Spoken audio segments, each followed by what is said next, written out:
Merhaba arkadaşlar, yepyeni haberlerle karşınızdayız. Hande Erçel Paris Moda Haftası'nda fırtına gibi esti. İşte o büyüleyici pozlar.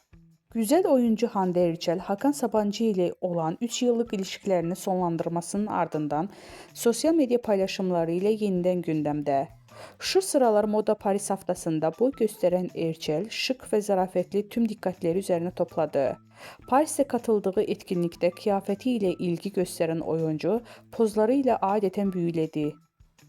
Paris Moda Haftası'nda katıldığı etkinlikte ünlü oyuncunun göz alıcı tarzı yine hayranlarının ilgisini üzerine çekti.